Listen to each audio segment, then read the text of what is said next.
Hello guys. तो last time अपने यहाँ तक देख लिया था। अब इसको अपने यहाँ से आगे पढ़ना शुरू करते हैं, ठीक है। सॉरी, मैं चाह रहा था कि कल ही इसको पूरा कंप्लीट कर दूं, बट क्या ना, कल किन्हीं वजहों से मैं नहीं कर पाया था। बट मेक श्योर मैं इसके एग्ज़ाम होने से पहले आपको पूरा कंप्लीट करा दूंगा, ओके। इस बात का बिल्कुल भी टेंशन नहीं लेने का है। चलो, पर्यावरणीय पहलू। तो इसमें अपन देखते हैं पर्यावरणीय पहलू में क्या रहता है। जलवायु परिवर्तन। जलवायु परिवर्तन बोले तो जलवायु परिवर्तन से तात्पर्य दशकों या सदियों में मौसम के औसत स्वरूप में आए दीर्घकालीन परिवर्तन से है। मुख्य रूप से यह जीवाश्म ईंधन, कोयला, पेट्रोलियम जलाने से उत्सर्जित ग्रीन हाउस गैसें जैसे CO2, CH4 के बढ़ते स्तर के कारण होता है। परिणाम स्वरूप वैश्विक तापमान का स्तर मतलब बढ़ता है और समुद्र जल ऊंचा होता है। चक्रवातों, बरसातों के पैटर्न में परिवर्तन होता है। कृषि पर इसका प्रभाव भारी है। नमी घाटी बदलाव, सूखे और बाढ़ की आवृत्ति बढ़ना, फसल की पैदावार से में गिरावट आदि होता है। तो ये महत्वपूर्ण पहलू ये है कि पर्यावरण जब जलवायु परिवर्तन होता है ना, तो ये सारी प्रॉब्लम्स होती हैं। स्पेशली अपन जो खेती करते हैं उसमें सबसे ज़्यादा प्रॉब्लम होती है, क्योंकि कोयला, पेट्रोल, क्योंकि कुल मिला के अपनी अर्थ बोले तो जो ज़मीन होती है वही ही कहीं ना कहीं इफ़ेक्ट होती है इन सब चीज़ों से। और ह्यूमन लाइफ तो होगी, जब वो इफ़ेक्ट होगी तो फिर सब कुछ ही हो जाएगा ख़राब उसकी वजह से। तो ये सब चीज़ें बताया जलवायु परिवर्तन से क्या क्या प्रॉब्लम्स आती हैं, वो सब इसमें दिया गया है। बाकी रोपण से प्रदूषण में कमी। पौधों के पौधों व पेड़ पर्यावरण को शुद्ध बनाए रखते हैं। वे वायुमंडल में कार्बन डाइऑक्साइड अवशोषित कर ऑक्सीजन छोड़ते हैं। वायु से हानिकारक गैसें जैसे सल्फर डाइऑक्साइड, नाइट्रोजन ऑक्साइड एवं धूल को फिल्टर करते हैं। उदाहरण मनी प्लांट, एरेका पाम इत्यादि इंडोर पौधों की वायु शोधन क्षमता है। ग्रीन बेल्ट और शहरों में वृक्षारोपण से वायु प्रदूषण घटता है और वायुमंडलीय कार्बन नियंत्रित होता है। फलस्वरूप पौधे हमें स्वच्छ हवा, नमी संतुलन और सुनियोजित जल वायु प्रदान करते हैं। ये सब ऊपर प्रॉब्लम्स बताई थी कि क्या क्या प्रॉब्लम्स होती हैं, नीचे इसका सोल्यूशन भी दिया। क्योंकि अगर तुम रोपण से प्रदूषण में कमी, अगर तुम पेड़ पौधे लगाओगे ना, तो ये सारी चीज़ों का फ़ायदा मिलेगा और इतना जो पोल्यूशन है वो कम हो जाएगा, ठीक है। प्रश्न MCQ है ना। निम्न में से कौन सा गैस मुख्य रूप से ग्रीन हाउस प्रभाव में योगदान करता है। ये तो सबको ही पता होता है, कार्बन डाइऑक्साइड होता है सीधा सीधा। तो CO2 बनाने से तापमान में गर्मी बढ़ती है, फंसती है।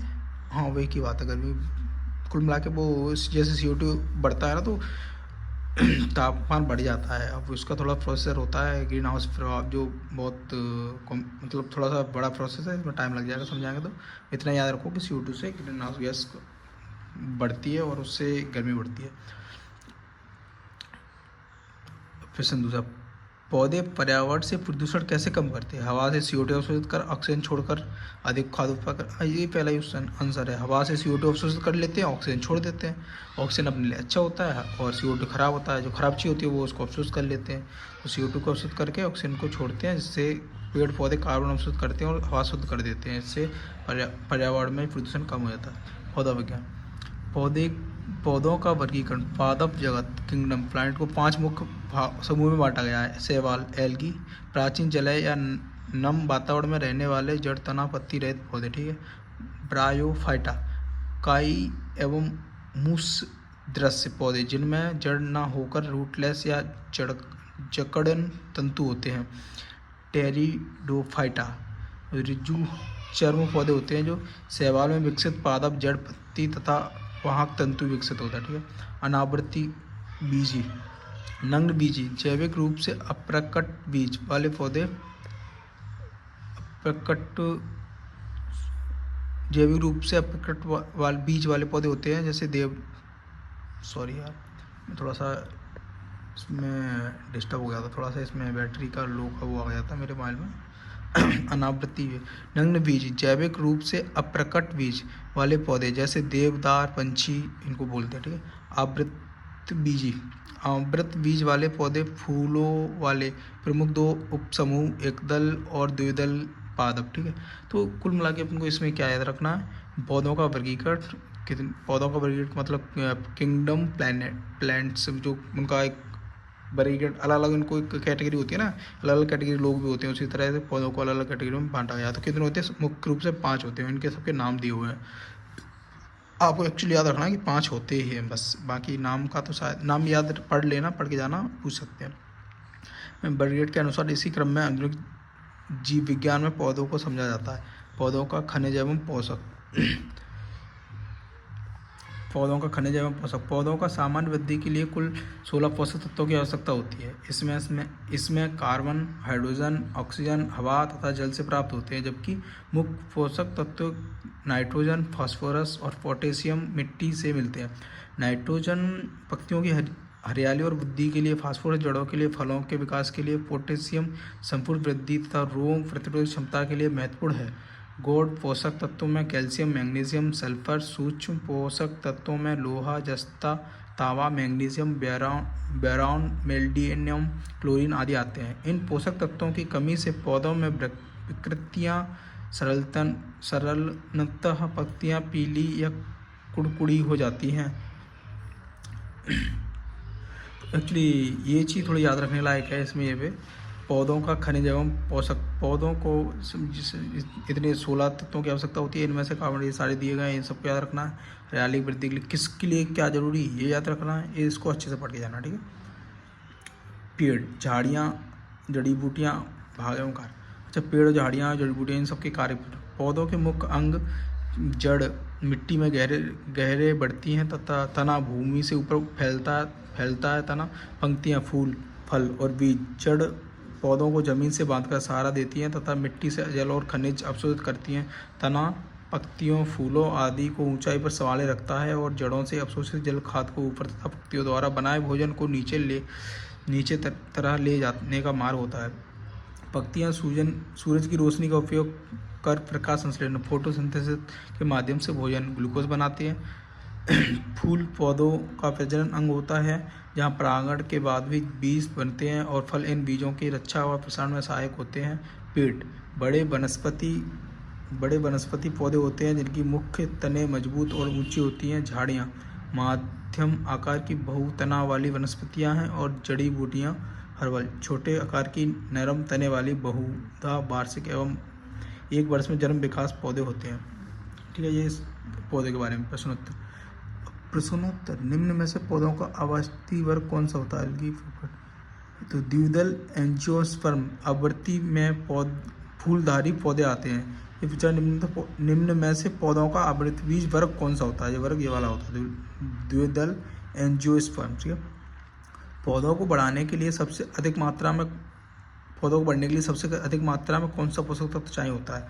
इसके लिए चाहिए होता है नाइट्रोजन, क्योंकि यह पत्तियों की वृद्धि के लिए मुख्य है। जब पत्तियाँ बड़ी होंगी तो खाना अच्छे से बनाएंगी, जब खाना अच्छे से बने कोई खाएगा तो ऑब्वियसली वो बड़ा अच्छे से होगा। पत्तियों का मुख्य कार्य क्या है? पौधों को मिट्टी जोड़ना, जल खाद, प्रकाश संश्लेषण द्वारा भोजन बनाना, ये उनका मुख्य कार्य है पत्तियों का, ठीक है। पौध संरक्षण, पौधों का संरक्षण। पौधों के रोग। पौधों को 3 मुख्य प्रकार से रोगजनक संक्रमण होते हैं: जीवाणु जनित बैक्टीरिया, फफूंद जनित विषाणु रहित कवक और वायरल विषाणु जनित रोग। उदाहरण धान में अंगमारी रोग नामक जीवाणु बैक्टीरिया जनित है। फसल में चंद्रकार धब्बे बैक्टीरिया रोग है। कवक जनित रोगों में पत्तियों का सुलसना, ब्लास्ट रस्ट इत्यादि शामिल है। वायरल रोग जैसे टमाटर पत्ती मरोड़ रोग और मोजैक रोग आदि कीट जैसे व्हाइट फ्लाइट द्वारा फैले हैं। इन रोगों का नियंत्रण में कीटनाशकों के साथ साथ जैविक नियंत्रण, फ्रेंडली सूक्ष्मजीवी और रोग प्रतिरोधी किस्मों का उपयोग मददगार होता है।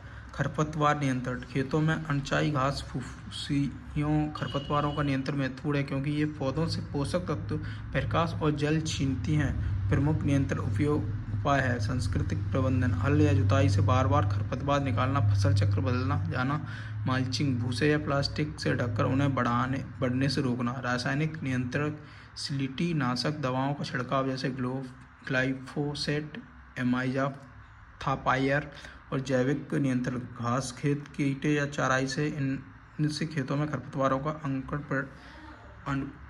अंकुरण व प्रसार कम होता है। कीट एवं कीट नियंत्रण। बागवानी में आम कीटों में aphids, aphid larva, caterpillar, grub कीट का कछुआ रूप, स्केल व्हाइटफ्लाई आदि हैं। कीट नियंत्रण के लिए इंटीग्रेटेड पेस्ट मैनेजमेंट (IPM) अपनाई जाती है, जिसमें जैविक परजीवियों को ट्रैप, क्राफ्ट, रासायनिक कीटनाशक स्प्रे तथा यांत्रिक ट्रैप हाथ से हटाना उपाय सम्मिलित होते हैं। नर्सरी में नीम आधारित जैविक कीटनाशक या ट्रैप क्राफ्ट्स लगाकर भी कीटों पर नियंत्रण किया जाता है। प्रश्नोत्तर है ना, पौधों के कौन से रोगजनक बीज या पोषक संस्कृत ठोस मीडिया में विकसित होते हैं? तो बैक्टीरिया, वायरस, फफूंदी, प्रोटोजोआ, कवक। फफूंदी ठोस मीडिया पर विकसित होते हैं, जैसे कि तना ठोस होता है, उस पर ये कवक ही होता है। ठीक है। खरपतवार नियंत्रण के लिए कौन सा उपाय उपयोगी नहीं है? मल्चिंग, रासायनिक नशा छिड़काव, एक ही फसल का चक्कर दोहराना ये खरपतवार नियंत्रण के लिए उपयोगी नहीं है। निम्न में से कौन सा कीट जैविक नियंत्रण का उदाहरण है? ट्रैप क्रॉप कीटों को आकर्षित करने के लिए एक अलग फसल लगाई जाती है। ट्रैप क्रॉप भी बताया था, एक जगह पे दो फसल लगा दो। खाद एवं उर्वरकता, चलो इसको आगे नेक्स्ट वीडियो में कंप्लीट करते हैं, क्योंकि फिर ये बहुत बड़ा वीडियो हो जाएगा। Thank you. चलो छोड़ो, ये थोड़ा सा ही बचा है तो इसी में कंप्लीट कर लेते हैं। 2 मिनट और। कहाँ है? खाद संरक्षण हो गया था अपना। खाद एवं उर्वरक प्रकार। मिट्टी की उर्वरकता बढ़ाने के लिए जैविक खाद और रासायनिक उर्वरकों का प्रयोग होता है। गोबर खाद, कंपोस्ट और वर्मी कंपोस्ट जैसे जैविक खाद मिट्टी की बनावट सुधारते हैं तथा पोषक तत्व धीरे धीरे उपलब्ध कराते हैं। वर्मी कंपोस्ट केंचुआ खाद पोषक तत्वों से समृद्ध एवं उत्तम जैव उर्वरक है, जिससे केंचुए वनस्पति अपशिष्टों को विघटित कर बनाते हैं। रासायनिक उर्वरकों में NPK, नाइट्रोजन, फास्फोरस, पोटेशियम और यौगिक प्रमुख हैं। उदाहरण के लिए urea 46% and DAP 18%, P2O5, MOP 60%, K2O आदि। इनमें पौधों का आवश्यक पोषक तत्व शीघ्र उपलब्ध होते हैं।